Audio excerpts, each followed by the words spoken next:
touch open a few points, but we still hope that the session will be inspiring enough for you to, to maybe benefit also more in the future. So let's start a little bit. You introduce yourself, so a little bit about ourselves, who we are. So Subhankar, who are you? Maybe very briefly. So hello, welcome everyone. I am currently based out of Delhi, and it's getting winter here. Yeah, I work with Civil Society Academy now almost for 4 years, more than 4 years. I work as the lead for South Asia. Earlier, I used to work with Welfunga Hilfe, which is like the parent organization of Civil Society Academy, as a head of programs for India operations. And I also worked with corporate philanthropists like Tata Trust and others before. So I've been here for almost 22 years in the development sector. So it will be, I think, quite an experience to share our experiences and to listen a little bit from your side also about you, whatever the time permits. So I'm looking forward. Trang. Yes. Thanks, Subhankar. So a little bit about me. So as my name suggests, I'm from Vietnam, but I also grew up in Germany, and I'm also based in Delhi at the moment. I've been with the CSA for almost 6 years as a and recently more and more as a facilitator and coach. And I'm also in the marketing team. A little bit about the whole fundraising program that we have at CSA is that we've been running this since 2018. And what we'll be introducing to you today is a fundraising canvas and the tools that you can use to create the canvas for your organization. And this was created a little bit and adjusted by us over the past years from our experience working using the canvas with more than 20 different organizations from Africa and Asia. So we are very excited to introduce it to you today. So the session is going to be a little bit of input and also some moments of really connecting and engaging and reflecting together. So I just move on, and often when we start with something that we aim to inspire people with is we start with a quote. And this is a quote from the head of marketing of WHH, our mother organization, with whom we had an interview with on what is fundraising. So there are many definitions on fundraising, but ones that stuck with us the most and that we've been using to introduce into to the topic is really fundraising is raising friends for a cause. So at this point already, I want to give you like a minute just to reflect on it. And you can use the chat box. Please reflect and just share in the chat, does this quote speak to you? And if yes, how does it speak to you? Maybe you agree and maybe you disagree. So please share in the chat box what you think.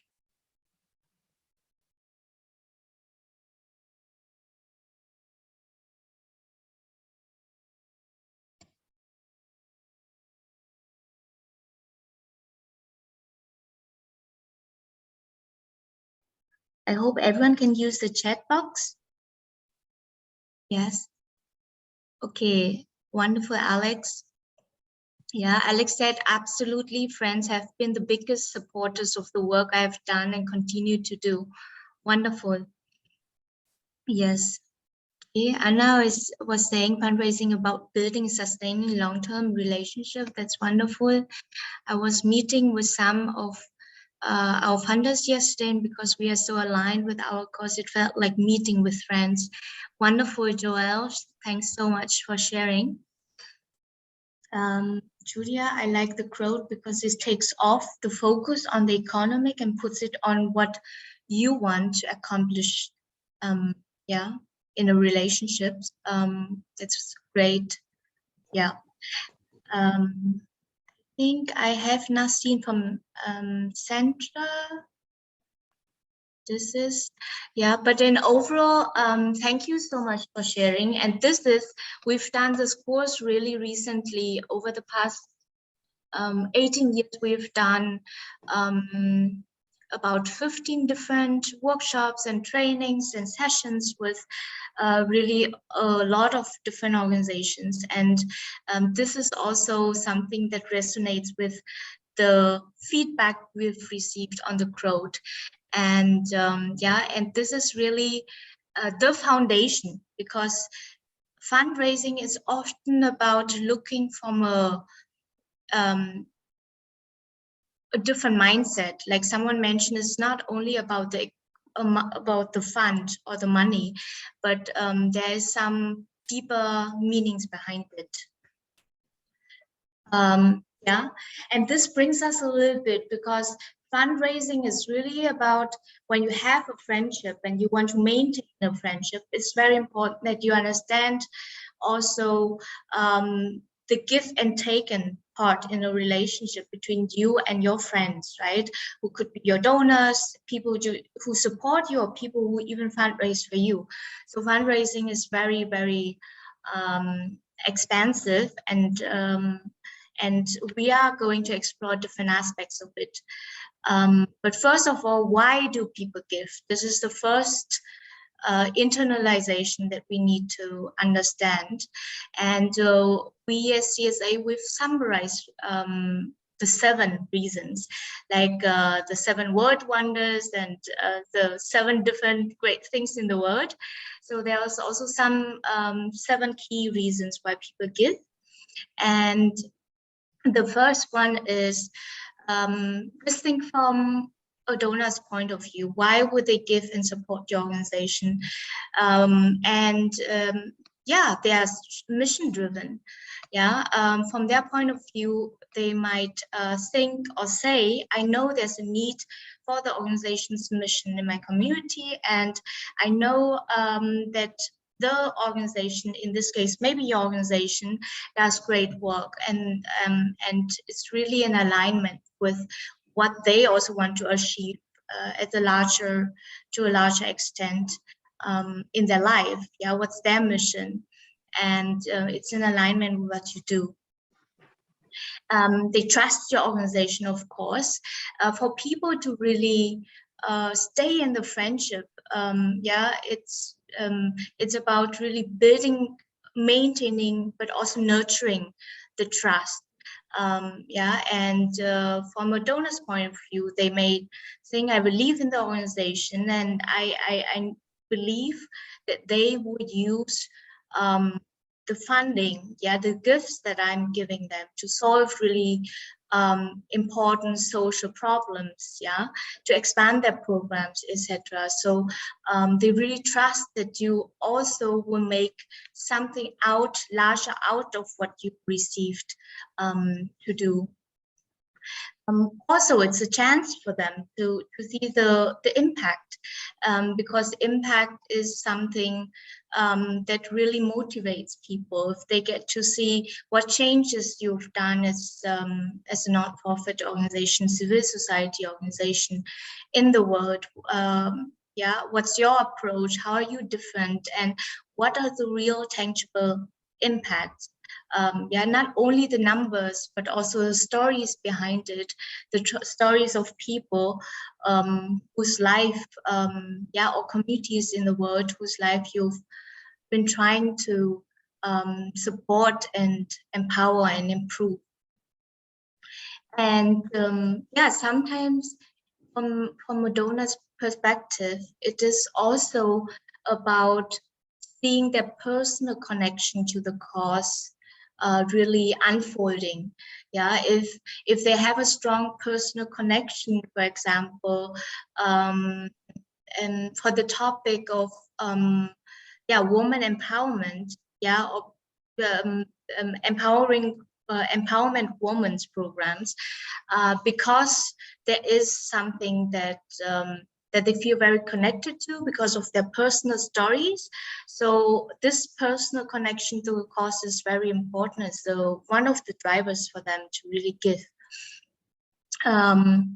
Yeah, and sometimes they just want to be part of something, and there's also, if you also look at, I think some of you mentioned about climate change, but I think in the context also Europe, what I've seen when I just came back a couple of months ago is that a lot of people have seen the topics becoming very important, and it's kind of, they gain a deep understanding and they really feel like they can connect to it, and they want to be part of something, like they want to be part of the green movement, for example. And they want to be associated with what you do, and what your brand identity is about, what impacts you're creating in the world, and they feel proud to be part of it. And of course, there's also sometimes it's about tax benefits, tax deductions too, because it's very often about choosing, right? What's making the right choice? Am I going to, choose maybe save, have tax benefits, but at the same time really supporting social causes? This is an additional add-on motivator, often, why people give. And and often it's just also about leaving a legacy. Especially for successful people, often it is also about something that beyond the current reality, but they want to leave something behind that lasts, for long term, and they're ready to get into a partnership, and enter a friendship. Yeah, so these are roughly the 7 reasons why people give. And there's a quote, and with this, I would just put you in just for maybe 2-3 minutes, Anna. You can put people in a breakout room, just 2 people in a room, so they can just share a little bit what this quote means. Donors don't give to institutions, they invest in ideas and people in whom they believe. Just very briefly, so that there's some engagement. Okay. Yes. And Joel and Sandra. Yeah. Go. You can just do manual. Yeah, that's what I'm doing. Not to have Joel and Sandra in one. Yeah. And Julia. Wait, sorry. Did I? Wait. I know. That's fine. Yeah. What happened to our 4 minutes? It was 1. We basically said hello. Hello. So Anna is again putting you back into the rooms. Okay, Back okay. we go. Thanks, Anna. Okay. You can recreate the rooms. Yeah, so as well. Brilliant. Off we go. The the first sort of donation we got was more focused on like what we were trying to achieve. We had like a very sympathetic cause, because we were looking into like pollution that was damaging children's health in a very specific place. But then I think that the donors that have followed are very much sort of thinking how we fit in the ecosystem of organizations that maybe they already fund, and that we can amplify the work that it's already being done. And so more on the sort of ideas and trusting that we can deliver on that, then I'm gonna give to the Center of Climate Crime Analysis, because the Center of Climate Crime Analysis. Thank you very much, for sharing that. So I hope the other group also had a fruitful exchange. And we also had a fruitful exchange with Anna. And we were saying that it's it's very fitting, because it's really about the belief that you share, that they have to believe in you and the work that you do and the impact and the ideas. And also the people behind it. Yeah, they are very important in order to, to create the values and impact that you're doing with your work. Subhankar, hand over to you. Okay, can you move to the next slide? Yeah. Okay, so thanks, Trang. So basically, the struggle in fundraising is always this circle we call money, value, capacity circle. So, and the struggle begins with where to start, because we know that value is something that is extremely important. As a fundraiser, we need to think what value our organization creates, either for the donor or for the people we work with. We are here to create certain values, and that is foremost important. But in order to create value, you need capacity, you need talent, and that is where the game lies in fundraising. Because higher the capacity you have, higher the talent you have in your team, the greater value you can create. And if you can create better value, then of course, I mean, you will draw more donors to you, more funders to you, who will then give more money. And this money will help you to draw more capacities, yeah, and to draw more values, create more values. So you can either move this in a positive circle where value creates, where capacity creates value, value creates money, and then money creates further capacity, and then it creates further value. And you can actually take your organization in a positive spiral of growth, or this can also take you down. For example, if you are lost into money, yeah, if you are lost into money, and you always think about that money as a constraining factor, then perhaps the less amount of money can lead to less amount of capacity and less amount of value, and therefore again a lower amount of money. So there is always this capacity, value, money cycle is something which we have to take in a positive spiral. So, and focusing on the value is basically where you can start, you should start. And if you, as I mentioned, if you create value, then money follows, and the money then brings more capacity. And this is how you can take your organization to the positive spiral. And this is extremely important. Yes, Trang, to the next one. So other than this money, value, capacity, what is also important is, I mean, as I mentioned, capacity is important, and capacity comes with certain qualities. And what do we require in a successful fundraiser? I mean, if you look at this this nice person, image of the person, we have our values, we have our task orientation, we have our people orientation. So in the image, basically the head represents values, the two hands represents the task orientation and the people orientation. Of course, your heart is the integrity and authenticity that you carry with you, and your legs are the resources. And what resources you have? Basically your self-management. So you need to manage yourself better as a fundraiser. You need to balance between task and people, and you need to have that integrity, authenticity, and show your value. And to do this, you also need to have passion. Yeah, you need to you need to believe in the cause that you stand for.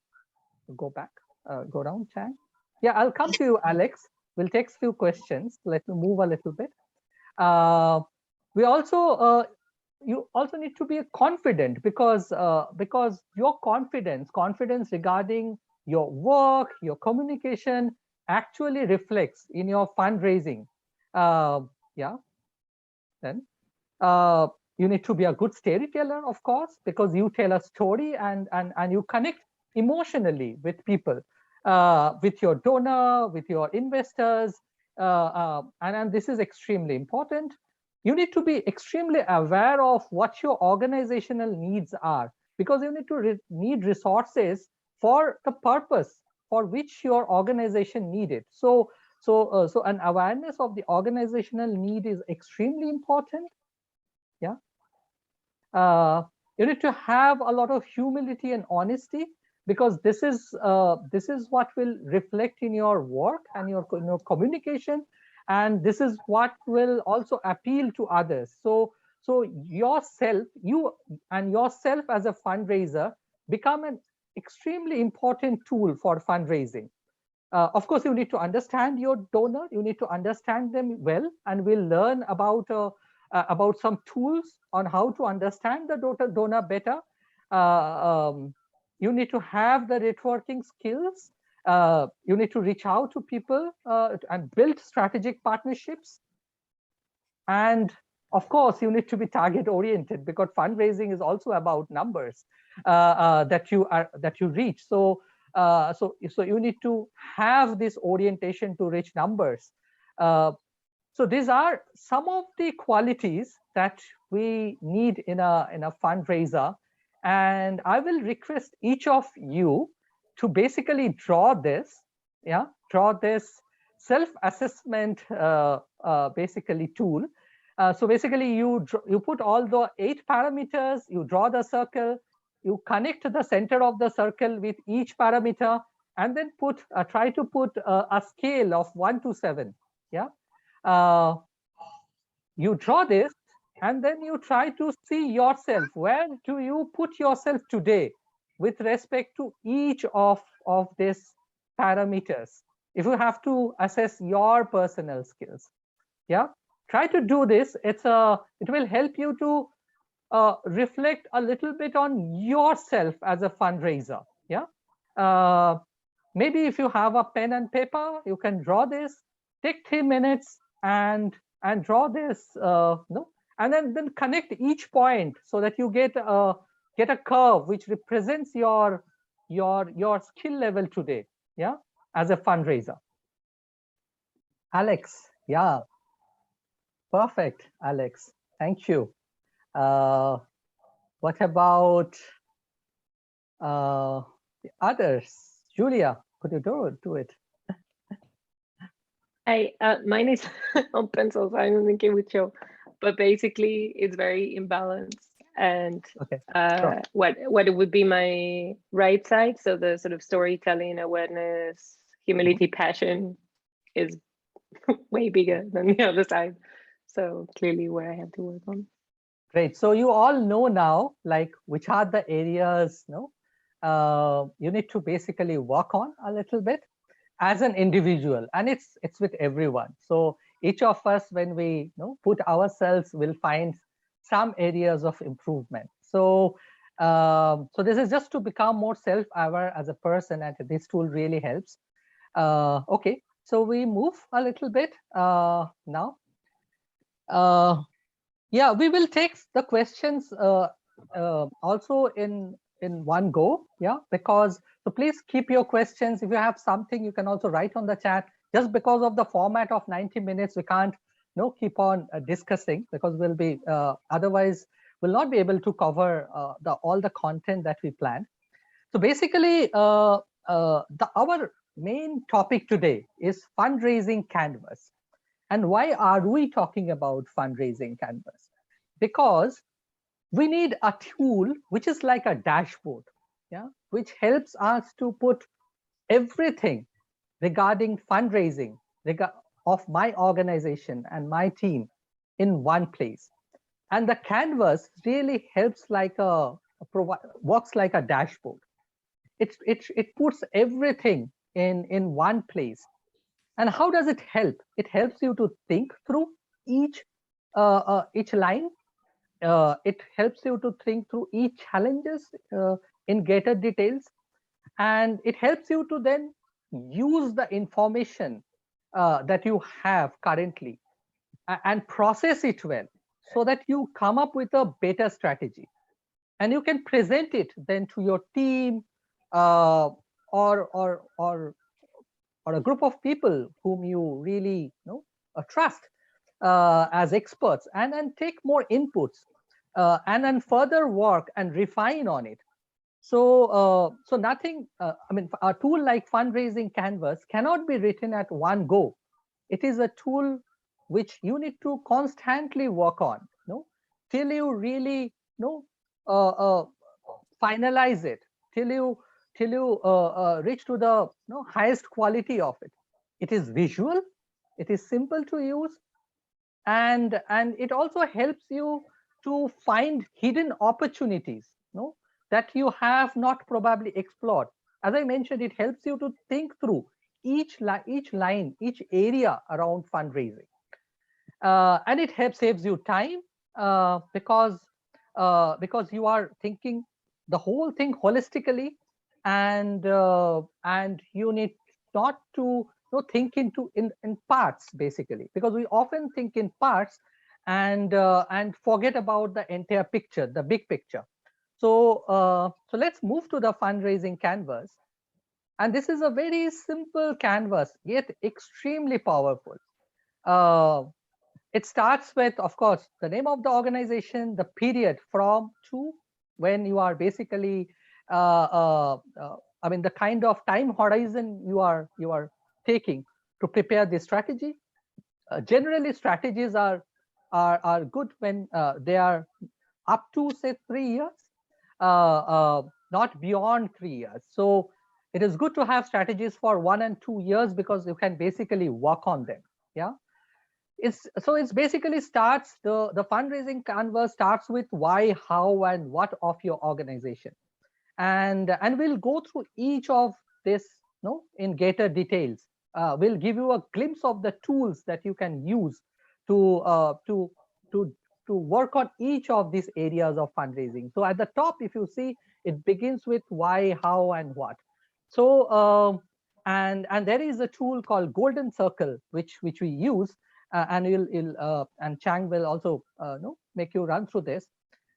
And then we do internal and external analysis. So as fundraiser, you need to know about your environment, and then how do we do this external analysis? We use tools like context analysis, we use SWOT analysis, we do for internal analysis, which is more regard to your organization, we do funding mix and resource audit. So we do an extensive analysis of the environment and also about your organization. Yeah, and this helps us to develop then some key strategies. And those strategies are then written down. So as you see, all the analyses are used and processed to frame few key strategies which you can use later. After doing the internal and external analysis, we do the target donor. So and then there are certain tools that you will learn, which is how to do a proper donor mapping, how to develop a donor funnel so that you can basically track and monitor your performance vis-a-vis the donor, and also then develop tools around value proposition canvas, where you basically scrutinize yourself and your organization in terms of the value you are creating and delivering for your donor. Once you have done this, you basically write those value propositions very clearly. What are the value propositions? What are the financial benefits? What are the emotional benefits? What are the physical benefits? And what are the meaningful and spiritual benefits that you are transferring to your donor? So this value proposition is extremely important, and to write them down. After that, you basically explore the different channels through which you communicate, because one is, of course, being aware of the values you create, but you need to then also communicate it well, and you need to then identify those channels of communication through which you are communicating those values. So Trang will, of course, give you some tools around which you can develop those communication strategies. And then you can basically develop some activities that you need to really do around communications. After doing everything, you basically have to also calculate cost and revenue, because no fundraising is complete until and unless you provision resources for the whole process. So you have to calculate the costs that you need to invest, and you have to also then develop the cash flows that you are expecting as revenue sources. And you put them side by side to understand the cost and the benefits of investing into such a process. So fundraising canvas is basically it's a dashboard for you and your organization, which helps you to develop and articulate your fundraising plan. Yeah. Yeah. Great. So Yeah, yes, yeah. we are going to, if you have questions, like Subhankar said, please write it down or put it in the chat, and in a few minutes, we take the questions all together. So now, since Subhankar have shown to you the fundraising canvas, and he mentioned there are different tools that you can use in order to get to the key insights that you're supposed to put into each of these blocks. Yeah, and if you remember, on the top of the canvas with the 3 blocks on why, how, what, there we recommend the tools of the golden circle. That is from, maybe many of you've read this book or know this book, Start With Why, already, by Simon Sinek, and he also has a very popular TED Talk, and he works a lot on leadership and the organizational why, how, what, and according to his golden circle, yeah, we all know what we do, yeah, in the organizations, in the work that we do. We know what we do, and we also know how to do it, yeah, because many organizations are also implementing organizations, for example, but his hypothesis is that the purpose, the cause and belief are often not clear, yeah, in organizations, and in order to also connect. Can you hear me? Trang. Yes, Yes. Trang, you were just out for a few seconds. Yeah, now you're back. Okay, so I hope you can hear me.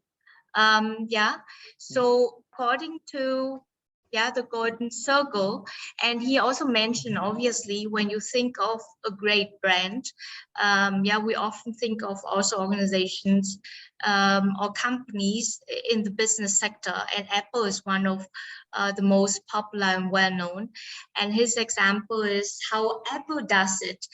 Completely different from other companies, and it's great because they start with why. They start at the core of who they are, what they believe in, and with that, yeah, strong belief and cause, they attract like-minded people who believe in the same thing to join them and to build that community. So in the Apple's example, their vision statement is, yeah, why do we exist? Because everything we do, we believe in challenging the status quo, and we believe in thinking differently.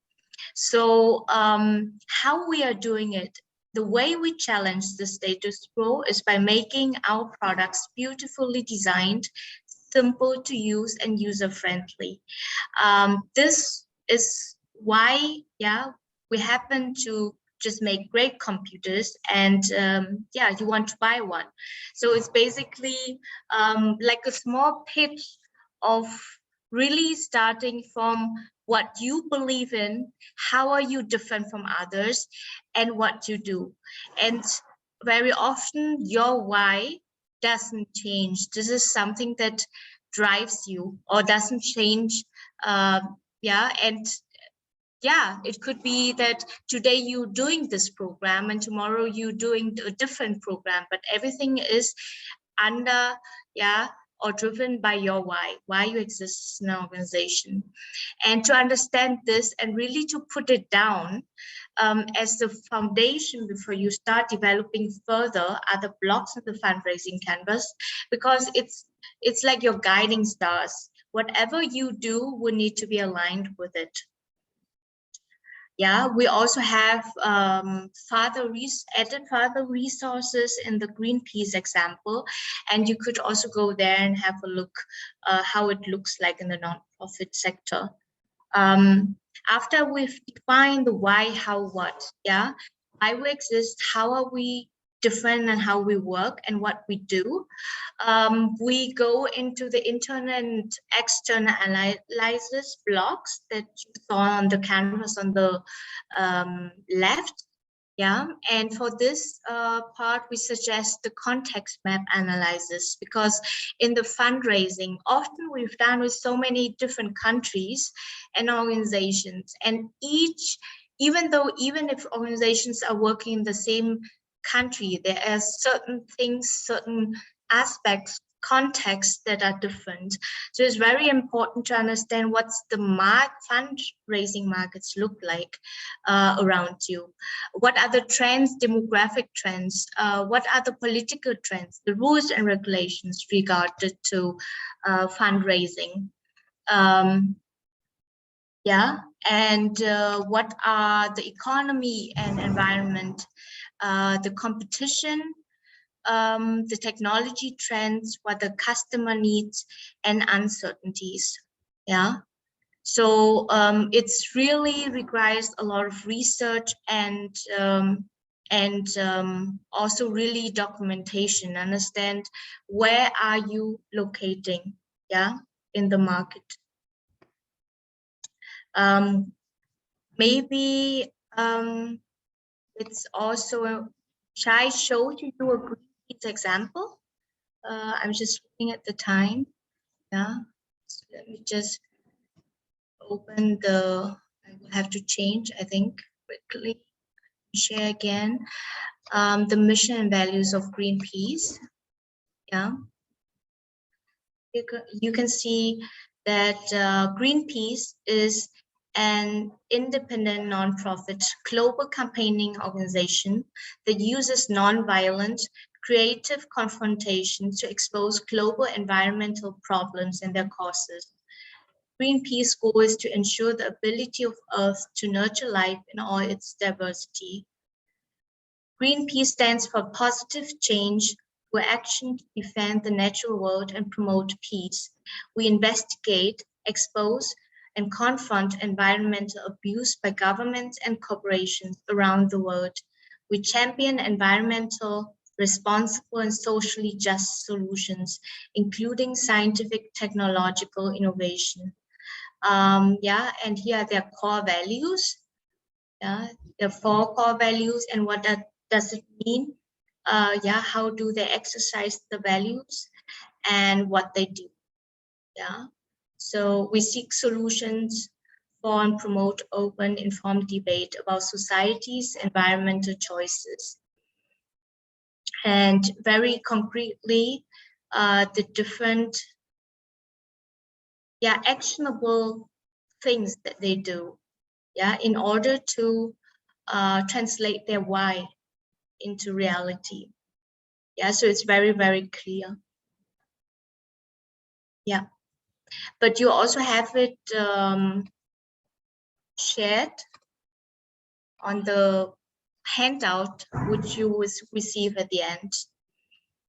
Yeah, so yeah, so just going back again, so again, when you think of this, so even when you put up the context and you do the context map analysis, you will be able to really see, yeah, what are the key trends related to fundraising of your organization.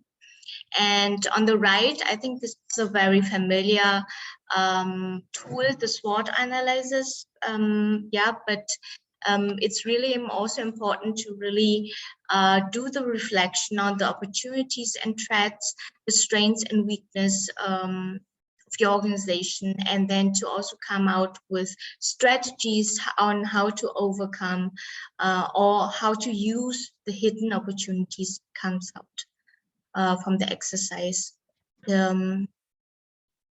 And we have different funding types. It's really, fundraising is also first about understanding where you are at and what different types of funding you have. Often we say diversifying funding, and in many researches, depending on the context you're working in, there are a high number of organizations that mainly have one or two type of funding. And here is a matrix that has, as you can see on the left, you can see and imagine this to be a line. So on the left, it's defined the terms of the funding that organization receives. There's a short term and there's long-term funding on the right. And on a vertical axis, you can see that on up is unrestricted and restricted funding. So which means that the funds that you're receiving, you can use it unrestrictedly or flexibly. Whilst restricted funding means that it might be attached to some budget lines or to the proposals that you've submitted. And you can see the blue quadrant, it's called the general funding. So this funding types could be one-off donations that receive, fundings you receive from events that you've launched and run annually, or certain campaigns. And we have the blue quadrant. This is unrestricted long-term funding. This is the funding you receive to also secure your core operations and beyond. So this includes your corpus, reserve, legacy, will, endowment, interest from the bank, maybe, or if you have a membership model where members pay certain fees, this could be other income generating activities, like consultancy services, products or applications. So again, this is something that is long-term because you can use it flexibly to maybe build and increase the reserve.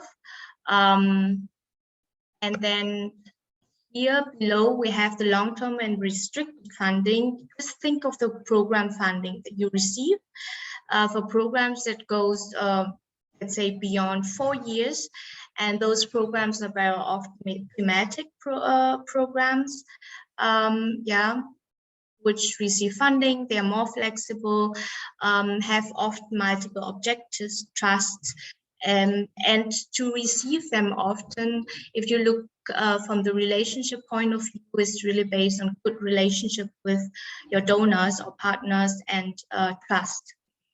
And not least, this is where a lot of, especially national NGOs in the Global South are having the model of having project funding very often and being very dependent on it.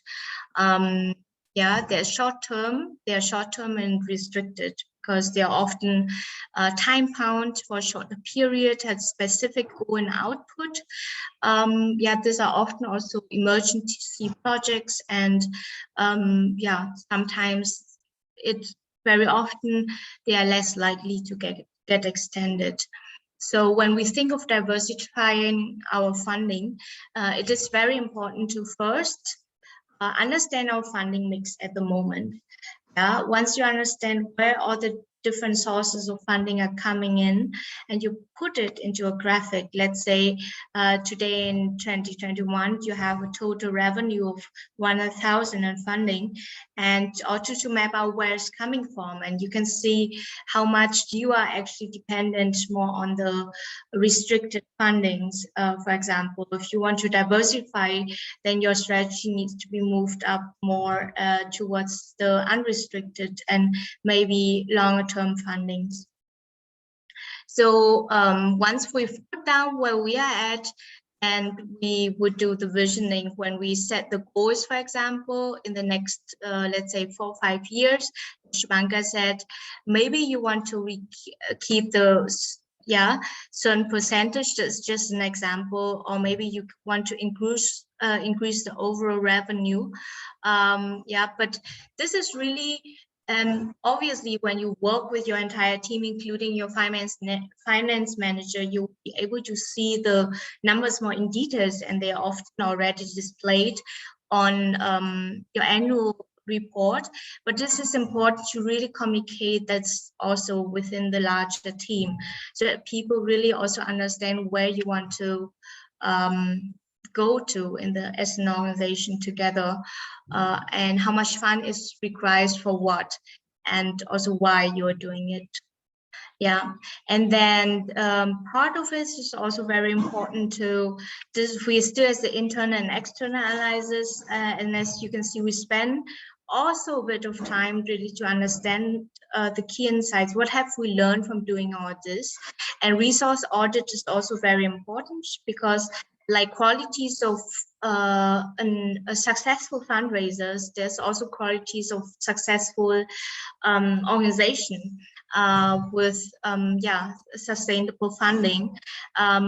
There are certain ingredients that you need, so it's also very important to see where the gaps and where are the opportunities to see the resources that you have.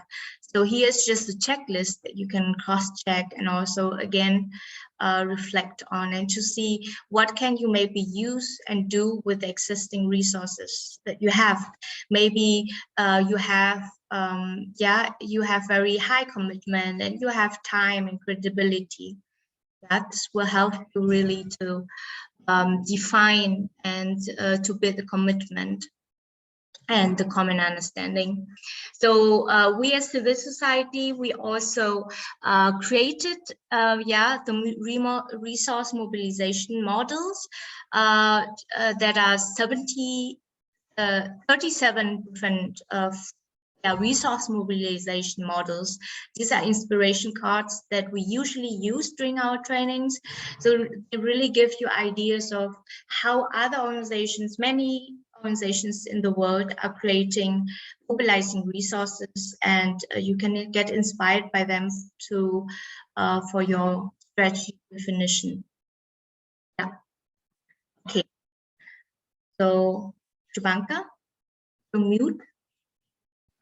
Yeah, thank you. So we did already the top of the canvas, which was why, how, what, and then we did the internal and external analysis. And this internal and external analysis, as we mentioned, through the context analysis, SWOT analysis, the funding types and makes, and the resource audit, helps you to identify some key strategies, in the fundraising canvas. But then after that, you need to also develop specific strategies around donors. And to do that, you need to basically identify those donors first. And we basically suggest identifying 10 top donors. And this we do like this. So basically we develop a table where we put the donor name, their vision, mission, what kind of potential funding you can expect, and what is the ease of access. So you basically, if that donor, according to your current status, is easy, you put it easy. If it is medium, you put medium. If it is difficult, you put difficult. So this way you can list down the 10 potential donors whom you need to focus on.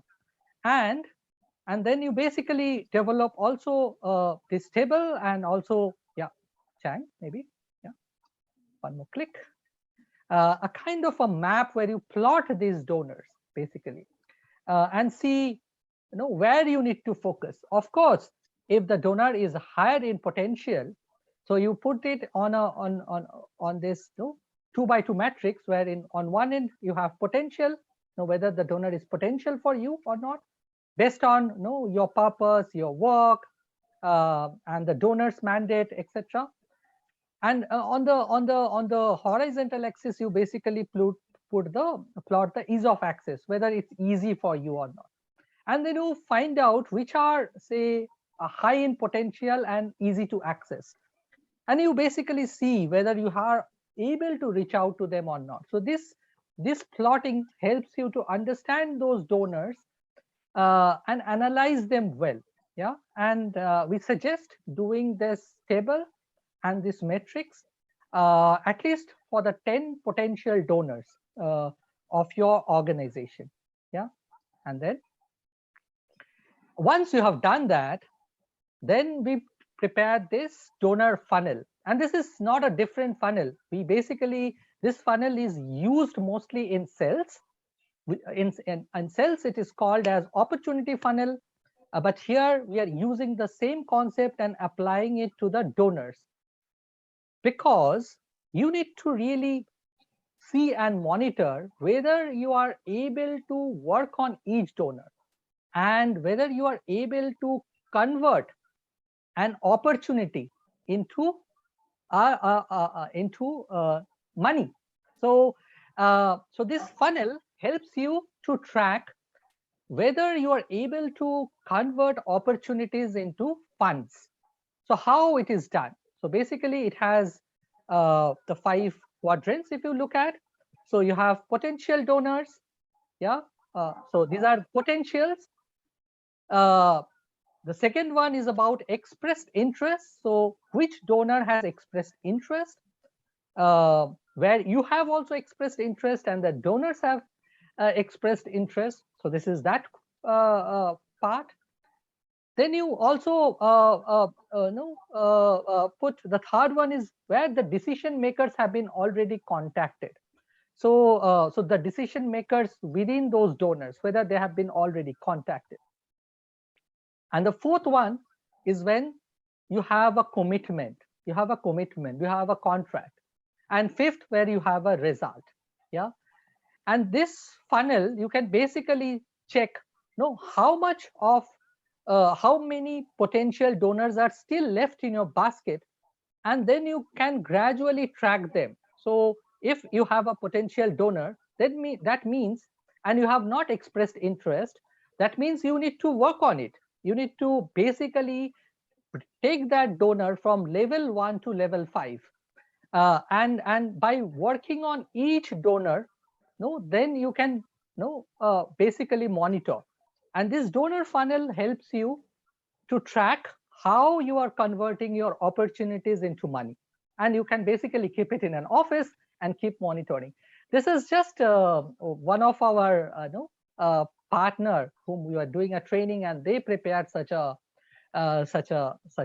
funnel during the training. So if you look at only few organizations, they had expressed interest, whereas the basket of opportunity was quite large.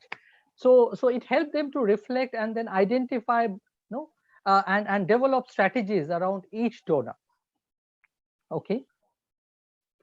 Once you have done that, once you have done the donor mapping and prepared the donor funnel, the next part of the canvas is understanding the value proposition. And here we use a value proposition canvas basically, where you basically try to personify your donor. Yeah, personify your donor. So you basically put the person with whom you are contacting, whom you know within that donor. Probably you can personify some of these donors and then understand them little more in detail. What are their pain points? What are their gain points? And then see whether you are creating those gain creators or trying to create some pain relievers through your program. Because the donors, I mean, there are two kinds of challenges. One is to bring new donors into your portfolio. The other is to retain the ones with whom you are working. And this value proposition helps you in both the cases. So you, for example, the pain points, I mean, this was one of the exercises, can be unexplained deviations, yeah, a quality of report, transparency of fund management, internal democracy in the organization, timely reporting. These are some of the very subtle issues which we need to really think through and then create certain pain relievers, for those donors. So are we providing short and regular updates to our donors? Are we providing high quality reports? Do we have a strong MIS system? Do we have democratic internal governance structure within our organization? So these are the pain relievers that you need to really create. Similarly, the gain points are that the donors want visibility. They like innovations. They like validated impact. They like leveraged funding. They like sustainability. So are you providing on those gain creators? So think through your programs.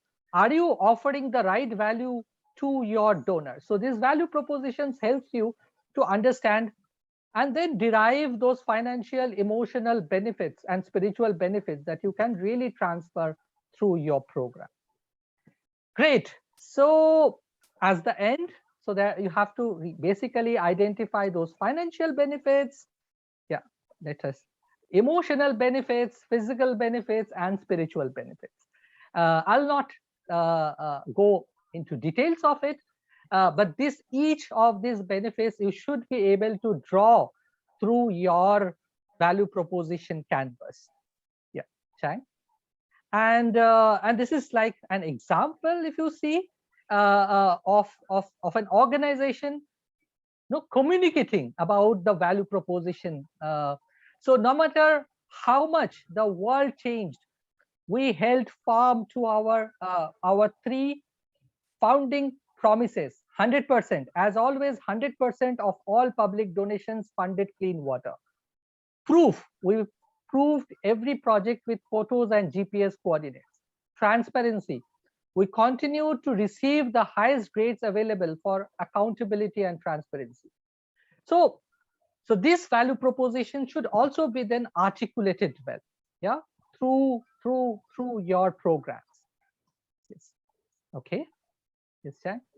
Yeah. So we stop here. Sorry for a bit longish discussions, but because of this 90-minute sessions, and we want to give you the whole, canvas, an orientation to it. We stop here, and now we take questions. Where are you?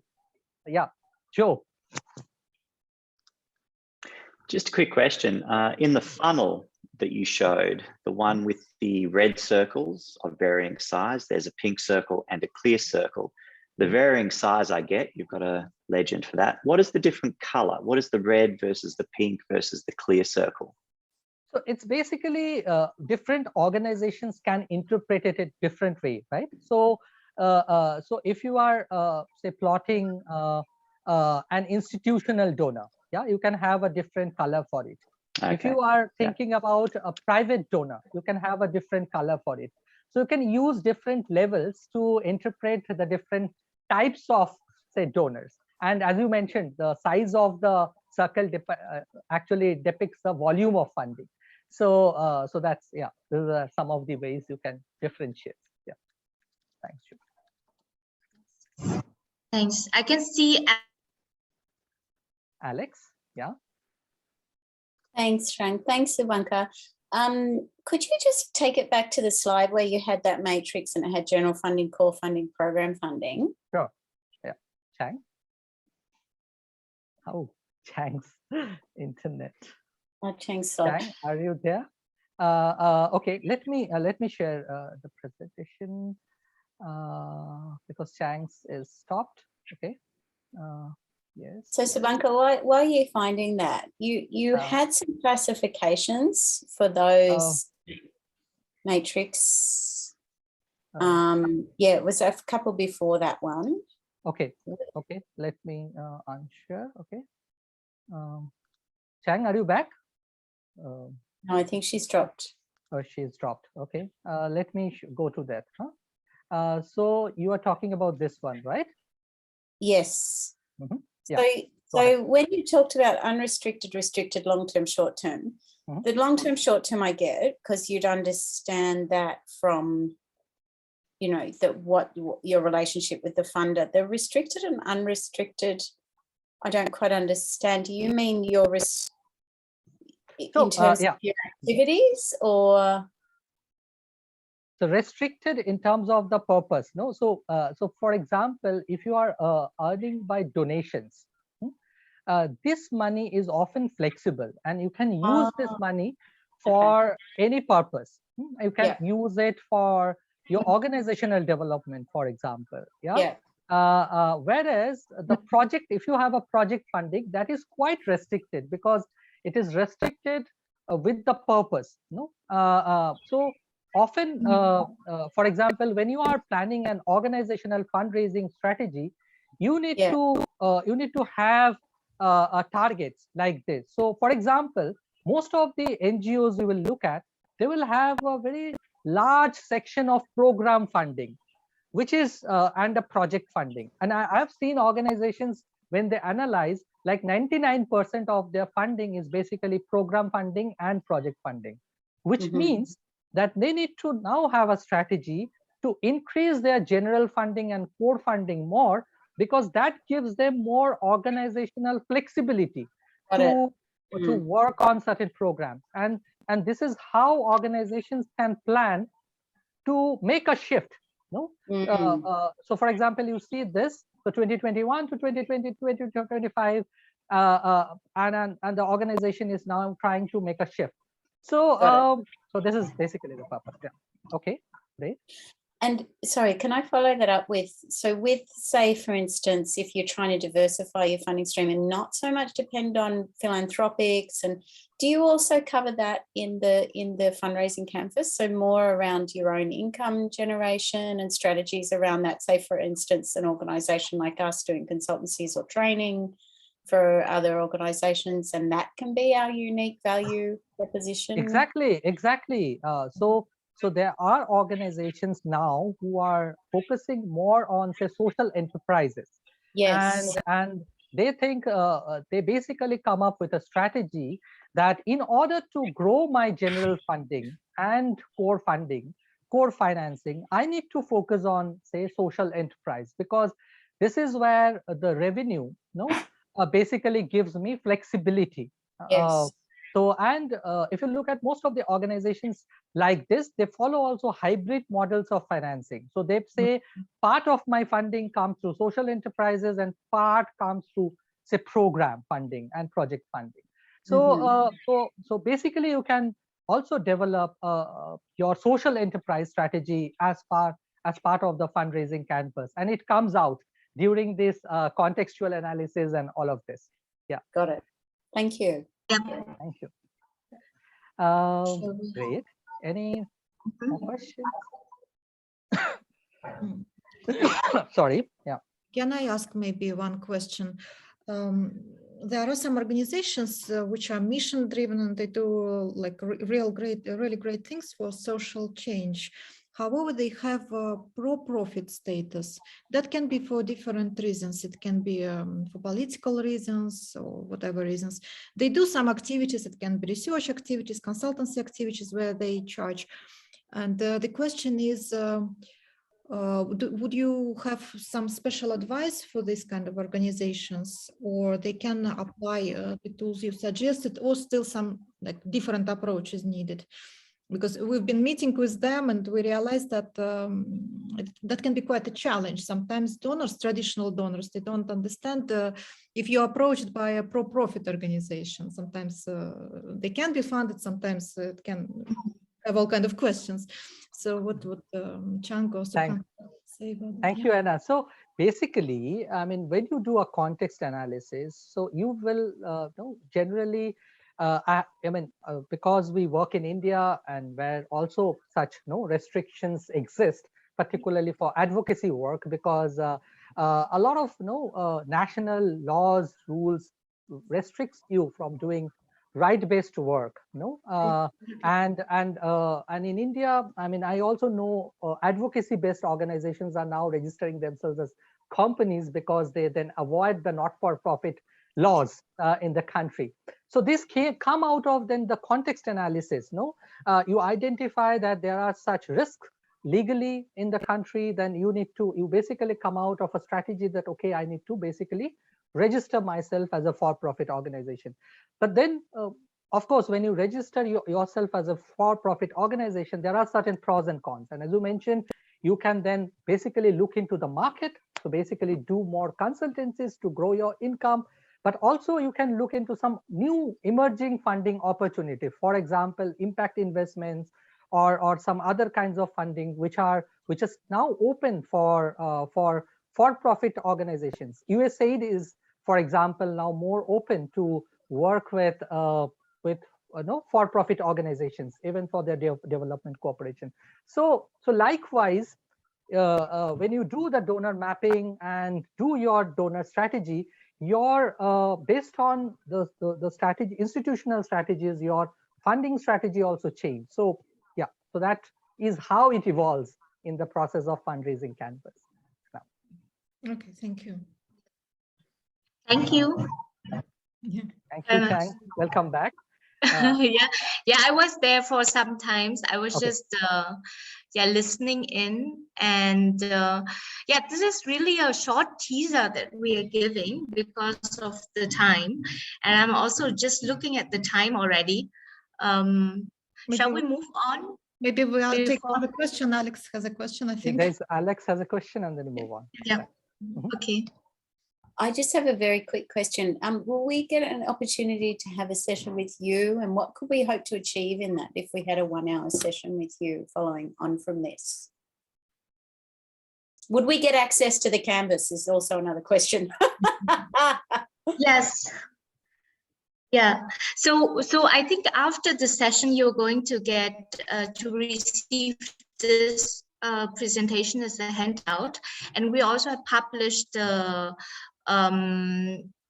post on our website on how to use the canvas, what comes in what, and you are getting the tools presented today. But obviously in the longer process, which we usually do it with different organizations, there will be a real training where we go into each of these blocks, and then usually afterwards there's a mentoring session where one will go and improve on the canvas and really work on a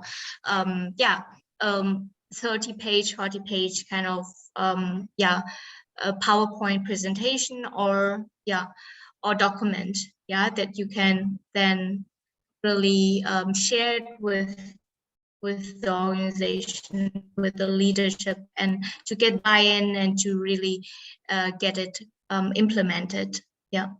Hope that answered your questions. Yeah. Wonderful. So yes, so I'm just looking at the time. So we might be a little bit 5 minutes something over time, hopefully. So as I mentioned, we can't really go into details, but just to introduce to you another empathy tools that we very often use. This particular important when you think of how do you understand your donors better? And for that, you would use the persona tool, where you create basically the personas of different different personas, like different people who represent a particular donor segment. For example, if you have a philanthropist will be one of your target donor, you will create, for example, a persona of that person in order to understand more what are their goals, because even donors have needs and goals and challenges and aspirations, and this will help you basically also go a little bit and pay attention to those so that you can find the common language to address really their needs as well from the donor's point of view. But yeah, this is, for example, an exercise that we also do, and you can use it to define your communication. You can use it to also explore, when you design your website. So the persona tools is really have multi-purpose, and it's functional everywhere. So yeah, just to also point out why empathy is so important. So another quote from Maya Angelou is, I have learned that people will forgive what you said, people will forget what you did, but people will never forget how you make them feel. So really the value proposition canvas and the persona concept is supposed to help you build empathy also with your target audience, target donors, to really understand what do they actually want when they support my organization. Yeah, how will I communicate with them? And it's really about also the emotional benefits, that are often not very obvious. And it's also helped you build your storytelling capacities within your organization, because storytelling is again something very important in the NGO sector, because this is what we share and this is how we connect with others, our supporters, our donors. And also our team, we work on a great social cause, and storytelling helps really activate the donor's empathy towards, what you're trying to achieve with the work that you do, really help them build connection between the abstract ideas that you're putting out, that this is the kind of projects, programs that you're doing, with actually what are the tangible actions you're doing and how is this affecting the communities, the people that you're trying to support. It helps really connect facts to feelings, visualize, also the efforts that you're trying to put out there through your programs, projects, your work. It helps you find personalized messages that you can communicate to your donors, because storytelling is really activating your right part of the brain. And it's very, very important to convince them to join your cause. So a few tips, again, is going back to be very clear about your audience, key messages. What is your point? What do you want to say?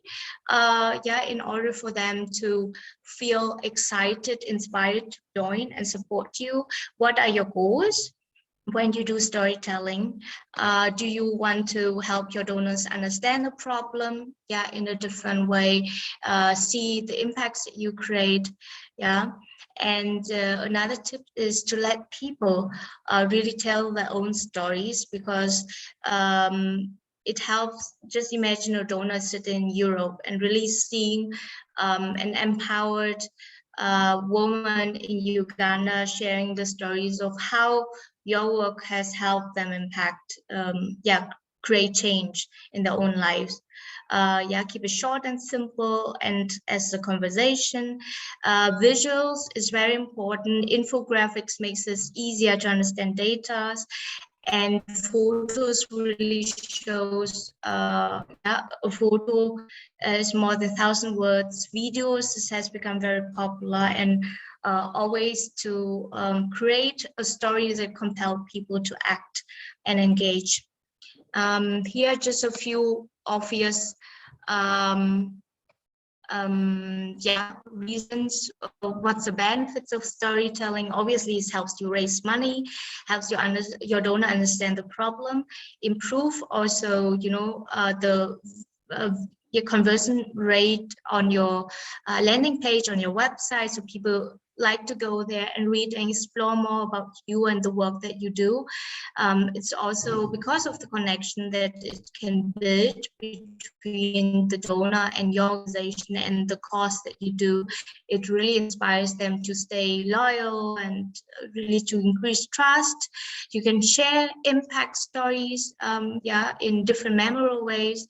If you're a membership organization, you can attract and grow your members by sharing the stories of success. You can also use it as an opportunity to thank the donors. For example, if you're sending newsletter to your donors or on social media, you can use can add elements of storytelling to see if they've supported a particular program or projects or ideas, how that support has what the support has led to. So to this impact or this change again. Yeah, then I think last but not least, yeah, this is just I won't go into details, but this is something that you will also receive, because we also wanted to show there is a structure in storytelling that most of the stories follows that are important. Yeah, this is every story has a beginning, middle, and end. Yeah, it starts with the setting, with the character, and that character have certain goals, desires, and challenges. And in each of the stories, you're also sharing, let's say, if that's a woman in a village who struggle to get loans. So just think of how for example, your microcredit programs has helped her to create business, to be independent, to really achieve her dreams, for example. Share how your organization is helping that person overcome these problems, and how the donor support can really even accelerate the impact. You can share the impacts at the end that has happened through your intervention or your programs or your ideas, and at the end use the opportunity to engage people through a call for action, donate to us or fundraise for us or join the petition. So there are certain structure to it, and there are a few examples that we also added in the handout that you can explore. Just very briefly, there also we go in our sessions in details about marketing. Marketing is what you say you are. So basically to say, this is who we are, this is what we do, this is what we believe is marketing. But branding is something which is really going deeper. It's about how people perceive your organization. How is your reputation? How is your credibility? How are you perceived by the donors? So when you build your communication, it's very important to pay attention to both, and they go hand in hand. And just to the part of marketing, the last one is really, this is one, the marketing funnel is the concepts when you build marketing communication strategy. What channels are you using to raise awareness, for example? How do they find out about you? What are you doing? How do you communicate that people get more interested to get involved? What would you do to get that interest converted into a tangible action, like a donation, and how you make people actually feel happy to tell about your organization, that they support you, feel proud, so they become influencers and advocates for your organization. And a few trends.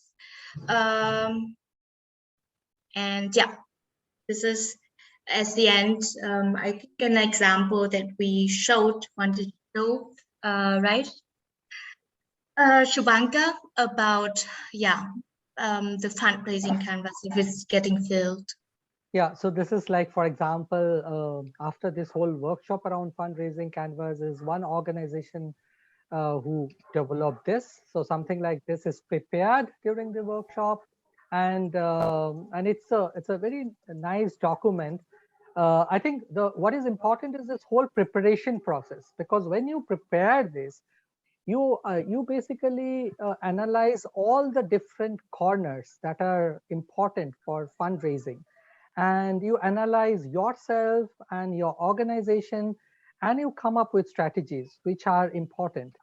And then once you prepare, you basically present it to your team, to the people whom you consider as experts, and then you take further opinion from them and then further work on it. And this is the process through which you can improve your fundraising, and this of course then improves your ability to raise funds significantly. So so this is in short about the fundraising canvas. Sorry for the interruption. I think there was a bit of an internet issue at Chang's side today, but Yeah, but it's a big thing in a very short, capsuled way. I hope we could present this to you. Yeah. And now we'd like to know a little bit, how do you feel about it, about the whole fundraising canvas? And if you have any immediate question about it.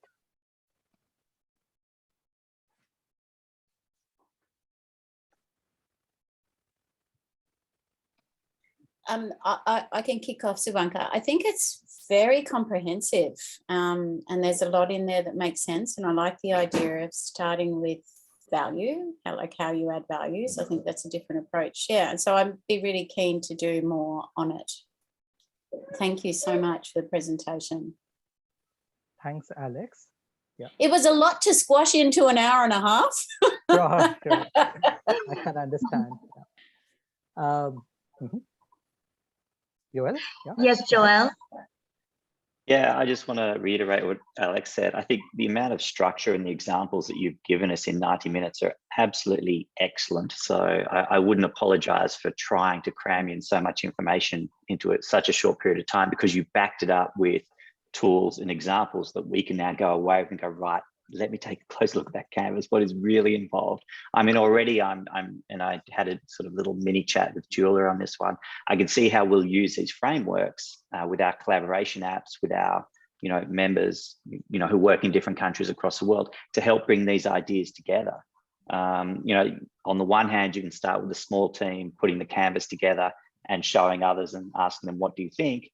Or you can put a blank canvas in the middle of the meeting and say, right, let's have a guided conversation around different elements, and you can all put your own post-it notes into different areas. And there's so many different ways you can approach it. So yeah, big thank you from me. Thanks, Joel. Yeah. If Julia wants to mention something or not, yeah, and then maybe just a quick comment from me. It's true, it's indeed exceeded my expectations. Even I knew that the Civil Society Academy used great tools, but the session was so concentrated and so rich in this variety of approaches and so multidimensional. It was very practical from perspective of the variety of tools from different perspectives. But also what I indeed appreciated a lot is this emotional and approach from perspective of values and understanding what donors actually want, and seeing them from that perspective as well, that they also have their own motivation for giving, and trying to align it all together. And I also appreciate very much the communication aspect, which is indeed very important. Definitely there is a strong bond between fundraising and communication, and I appreciated that you touched upon that. So thanks a lot. It was really great, a lot to reflect upon and to research. And I hope you are available for further contacts from organizations to give advice and support them in some other way for workshops or trainings. So feel free to get in touch with Trang and Subhankar. Thank you. So yes, Chang.